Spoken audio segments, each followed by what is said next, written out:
One of my coworkers just sent out an email to the staff, and he says he's found a pair of women's gloves in his truck, and he's asking any of our coworkers that would be women if they're theirs to come pick them up. Did I point out he's a married man? So if they're not his wife's gloves, how did the other gloves get into his? Well, that's a story for another day. It's 9:34. Bill Colley with you on Top Story on News Radio 1310 KLIX and newsradio1310.com. This is just the gloves. I mean, if it was underpanties. Once again, as a family show, we can't go that direction. No, we've got to back off. I have this today, just very quickly, because people say, Bill, you got to be more positive on the air, and it's all gloom and doom, and it's terrible, and we'd like to bury our heads in the sand. Please help us. So I have something positive to tell you about today. This came from a publication called Alicia, and a writer says, amazing, what happened when one parish invited anyone to stop by and meet a priest? Happened in Connecticut.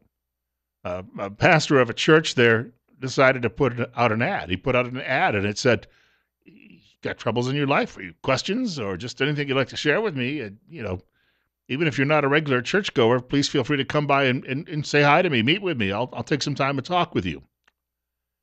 He got overwhelmed. Entire families were showing up. People were showing up from out of state. They were coming in to tell him about issues in their lives, asking him questions about what better direction to go. And so now he has said he's going to try to do this again, but he's got to open his doors for 12 hours someday.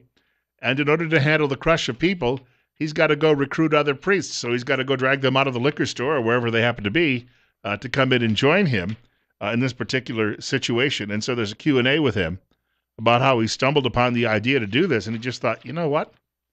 I know there are a lot of people out there who don't come to church, but they still have questions about life, and serious questions. So I decided to invite them. And he said that just put out an ad one day and said, I'll be available, and you come by this day and I'll talk with you. And absolutely floored by the response he got from people in this situation. And I would think that with a story like this, you could see people at other churches and other denominations doing the same thing as well. Because we keep hearing that we have to be evangelical. We notice it when you go to a church service, and you look around. At my last parish, which I joined in 2007, autumn of 2007, I turned 45 in October of that year. And I remember when I joined that parish, I was one of the youngest people in that church. Now, I was 45. It's nice to see people bring their children and families coming, but still, if you look around, and I don't care what your denomination, you look around the room, and what you notice is that there aren't a lot of young people there anymore, at least not in any great numbers. And how do you get them to come by? Well, a lot of people are intimidated by bricks and mortar. I interviewed for a job in, I think, 2002. The local Episcopalian diocese where I happen to be living had an opening and paid pretty well for someone to be the public relations director. I got tipped off about the job, so I got sent down to interview for it. And these guys asked me what I would do. And I thought, public relations director, you're just simply typing out press releases saying, we're sorry that we're not following the Anglican Communion and that we've thrown out the Bible and that we now just have a supper club. But we feel it's the right direction to go. Or I don't, but I've got to claim it because I'm the public relations director. I didn't get the job because they started saying to me, well, we've lost 2 generations of young people. How would you go about bringing them back? As if I, the guy writing press releases, would be in charge of that. I'm talking to the guy who's the diocesan administrator, as well as like their chief canon priest. And I'm thinking, you guys don't know? So I said, tent revivals. And they looked at me like I had walked in with a trunk coming out of the middle of my forehead. And I said, yeah, tent revivals. It would be intense. I had been working at a TV station in Binghamton, New York, I think about 3 years before that, at about a 2-mile drive from my house to work. And there was an old closed grocery store. And what happened one summer, somebody decided to hold a tent revival in the empty parking lot. They did it for about 2 weeks. I'm telling you, I drove by that place coming home from work every night, and the tent was filled.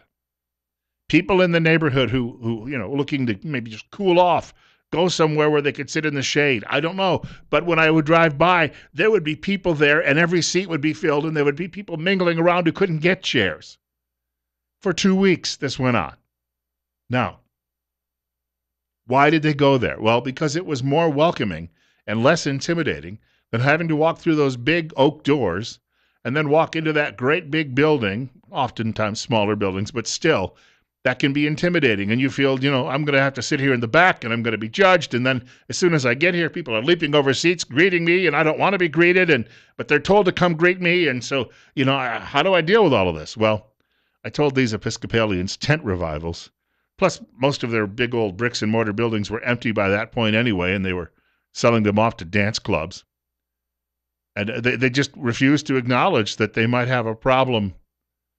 Well, they knew they had a problem bringing people in, but they couldn't break from their old habits. Well, here's a way to do it. Just say the doors are open. Come see me if you like. Or do it outside. Or do it at the local coffee shop. Hey, I'm going to be at the diner. We're going to have an opportunity. We'll book a bunch of tables. And gosh, what a concept. Reaching out to people. 20 minutes away from 10 o'clock. Bill Colley with you this morning on Top Story on News Radio 1310 KLIX. I mentioned earlier in the program Martin O'Malley, former governor of Maryland, who is he says he's running for president. Nobody knows his name. McGillicuddy. Yeah, that's it. 9:44. Bill Colley with you on Top Story on News Radio 1310. KLIX and News Radio 1310. He's auditioning for the role of vice president is what he's doing. He's looking around saying, all right, these two old geezers here and I'm a lot younger. And because I'm here and I'm not giving them too rough a time, they'll pick me. I think he figured it out a long time ago. And then he figures, we'll get 8 years of Hillary or, when Bernie beams up, I'll just take his place.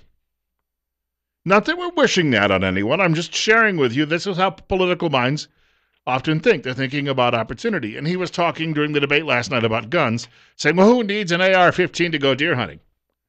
I don't know anyone who hunts deer with an AR-15. But he somehow believes that this is common. Speaking of guns, there is a newspaper columnist at the New York Times by the name of Nicholas Kristof. If my memory serves me right, Nicholas Kristof grew up on a ranch in Oregon, which does not explain why he became so liberal. But he ended up moving off to New York City, and maybe that's what happened. As soon as you cross one of the bridges or go through the tunnel, you come out the other side, and it's like, all of a sudden, you're a flaming lefty. Or among other things. He has a column at the Times yesterday, some inconvenient gun facts for liberals. He's admitting, because he's an Oregonian, he actually understands a little bit more about gun culture than his fellow travelers. For those of us, he writes, who argue in favor of gun safety laws, there are a few inconvenient facts. We liberals are sometimes glib about equating guns and danger. In fact, it's complicated. The number of guns in America has increased by more than 50% in the last 23 years, and in that same period, the gun homicide rate in the United States has dropped by half. But his fellow liberals don't want to acknowledge that because they've got to scream, gun bad, gun bad, gun bad. Then there are the policies that liberals fought for, starting with the assault weapons ban. A 113-page study, he writes, found no clear indication that it reduced shooting deaths for the 10 years it was in effect. That's because the ban was poorly drafted and because even before the ban, assault weapons accounted for only 2% of guns used in crimes. Move on to open carry and concealed carry laws, he writes. With some 13 million Americans now licensed to pack a concealed gun, many liberals expected gun battles to be erupting all around us. Well, they wouldn't do it, of course, but being that you're conservatives or gun owners or in flyover country, you're a bunch of dumb dummies because you don't sip Cabernet, eat brie cheese, and vote for Bernie or Hillary. Because obviously that's a self-evident truth, isn't it, that Hillary and Bernie, they've got it all right and you've got it all wrong. He says, what's happened is, he said, in fact, the most rigorous analysis suggests that all these gun permits caused neither a drop in crime, as conservatives had predicted, nor a spike in killings, as liberals had expected. Now, can I add a little caveat to that? He just said gun homicides are way down in this country. So he noted that we've got twice the amount of guns in less than 25 years in private hands than we had back in the early 1990s, and that gun crimes are way down. But then it goes on to say concealed carry and open carry had nothing to do with it. Well, if you got more guns and more people are carrying them concealed or openly, then I guess perhaps that is an explanation. But he doesn't want to go quite there. But he admits that we are not having the Wild West, that people aren't sitting in saloons saying, them's fighting words, and then going out into the street, like you see at the beginning of Gunsmoke. We're dating ourselves. I know younger people are like, Gunsmoke, what's that? It was a TV show and a radio show before that, trust me. And it was on for a very, very, very long time. In fact, even when I was a little boy up through the time I was a teenager, and some people for practically a good part of their lives, they would have these gun battles in the street where the marshal would go out and gun somebody down, and that he did it every week. And yeah, nobody ever got the drop on him. He was that quick. Let's also, he writes, banish the term gun control. Now, this is the more sinister part of this. Let's also banish the term gun control. The better expression is gun safety. That's like calling little babies in the womb the right to choose. Reproductive choice, right? So, or saying, we're not liberals, we're progressives. As if they're implying somehow their political ideology is progress. I wouldn't see it that way, but they drove the word liberal into a ditch, so they had to come up with a new one. Now they've driven gun control into a ditch, so now they're looking for a new one. Oh, it's gun safety. It's like marriage equality, reproductive choice. They keep coming up with all of these words for their sinister practices.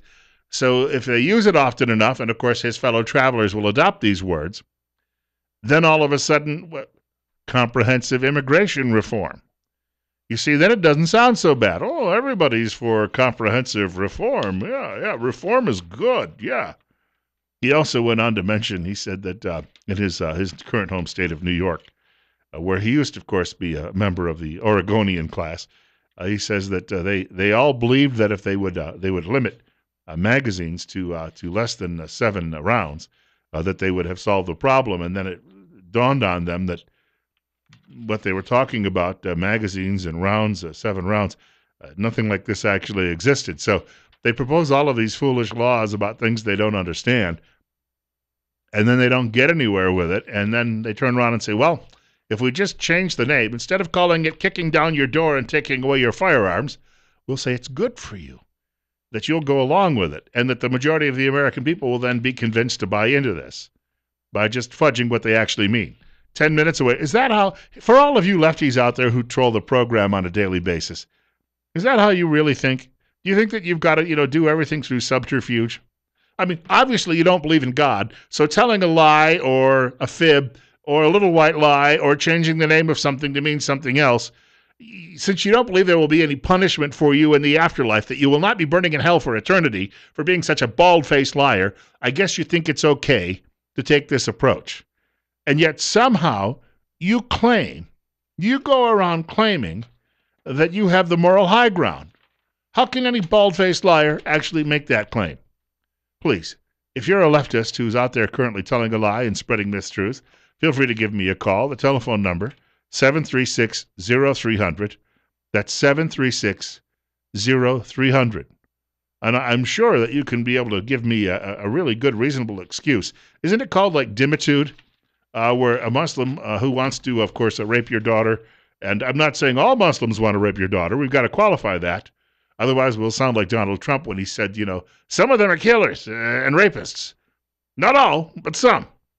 So I've got to qualify that. But let's just say you got a Muslim who wants to take over the world and impose Sharia law and rape your daughter because she's wearing a miniskirt, so he can show her that she's just nothing but a lowly whore.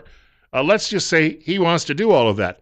But he can't just show up in your community and start doing that, because it won't go over very well with most Americans. So instead they come in and their faith tells them they can lie to you about what their ultimate goals are.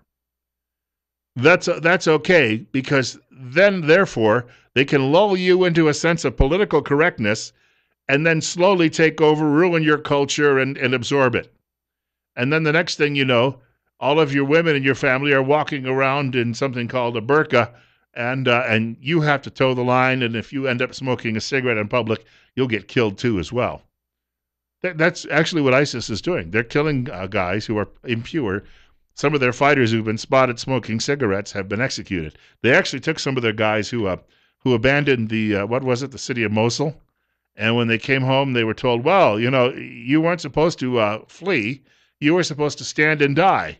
So they tied them all up in a circle in the center of Raqqa, and they burned them to death. So even being a good ISIS soldier sometimes can get you, well, again, burning to death like that is just preparation for where they're going. You're up next at 9:53. It's 40, and you're on Top Story. Well, this morning, apparently, in Parliament in England, there's going to be a member of Parliament or some authority over there, a lady that's going to rip Donald Trump shreds. And I said to myself, with what is going on in Europe and in the UK, with this Muslim outbreak, so to speak, and what they're doing there, and the threat to the very social order over there, that somehow it is more important to ban Donald Trump from the UK than it is to talk about the realities of the Muslims in Europe. It's just, these people are mentally ill, apparently. If you can't take care of the people you're reluctant to protect, then you have no business being in office. But when the people are not doing their job to make sure you're doing your job, then I guess they get what they get. And I'll hang up. Yes, and I think that Archie Bunker had pegged the English pretty well in his description. Speaking of the English, the Express, which is a newspaper in that country, it's 9:54. Bill Colley with you on Top Story on News Radio 1310, KLIX and newsradio1310.com. Headline in the Express, this is a quote, "We can't prove sex with children does them harm." It's from a member of England's Labour Party. Evidence has emerged that the views of the Pedophile Information Exchange, Pedophile Information Exchange, yes, Archie was pretty close in his description of the English, influenced policy-making at the National Council for Civil Liberties when it was run by former Labor Health Secretary Patricia Hewitt. PIE, that is for Pedophile Information Exchange members, were lobbying officials for the age of consent to be reduced and campaigning for pedophile love. Childhood sexual experiences willingly engaged in with an adult result in no identifiable damage is one of the arguments that they happen to make. Mrs. Hewitt, 65, was general secretary for this organization. After days of intense pressure, the former Labour member of Parliament for Leicester West finally admitted last week that she was naive and wrong over its ties to the pedophiles. Where both partners are aged 10 or over but under 14, a consenting sexual act should not be an offense, according to these people. I got to tell you, there's a reason they don't have an empire any longer, and it's got nothing to do with the fact that people finally figured out how to shoot back. It's that they're weak, and that they're inbred, and that they're amoral. Can we make that clear, perfectly clear? 9:56. Bill Colley with you on Top Story on News. It starts up at the royal family. That's why, the prince there, Charles, he looks like a flounder with both eyes on one side of his head. Yeah. Well, when Mummy and Daddy were cousins and Mummy and Daddy's parents were cousins, and these things are going to happen. Apparently it has permeated the entire society now, not just the royals. Rush Limbaugh will be along in just a few minutes on News Radio 1310 KLIX and newsradio1310.com. So when Trump's president, and that effectively will make him the leader of the NATO alliance, what are the English going to do when somebody comes along and threatens them and they suddenly, pee their knickers in that situation? I guess they're going to have to turn back to Donald Trump and say, sorry. Could well happen. There are a lot of people in England who've been running that country for many, many years I don't have much use for either. Should we bar them from this country? Speaking of people with eyes on one side of the head, Cameron, the prime minister, he's another one of the inbreds. A useless piece of protoplasm. The best part of that man, well, got something to do with a placenta. Limbaugh, as I mentioned, is coming up next on News Radio 1310, KLIX, and newsradio1310.com. Bill Colley with you this morning on Top Story, and I want to thank you for joining us. I hope we got the work week off well, if not great. It got off well for you. We'll have more on all of this stuff tomorrow. As I say, stuff versus, well, we do actually have a guest coming in. Grant Lobes will be joining us between 9 and 10 o'clock in the morning tomorrow on the program. He'll be available. He's the prosecutor in Twin Falls County. He'll be available to answer some of your questions, take your telephone calls as well. We do this as a public service, obviously. A lot to talk about there. In the meantime, too, God willing, if the creek don't rise, they'll allow me to come back after. I did say masturbation on the air. Well, it's not like I just threw it out there. It was in the story I was reading, and I figured somebody out there, if they're a lefty, didn't know what self-abuse meant or self-manipulation, and so we had to make it clear. Now, there are a lot of them in that side of the political aisle. News is coming up next from Fox. Also, following Limbaugh today, Sean Hannity at 1 o'clock. Following 4 o'clock news, Glenn Beck, right here on News Radio 1310 KLIX and NewsRadio1310.com.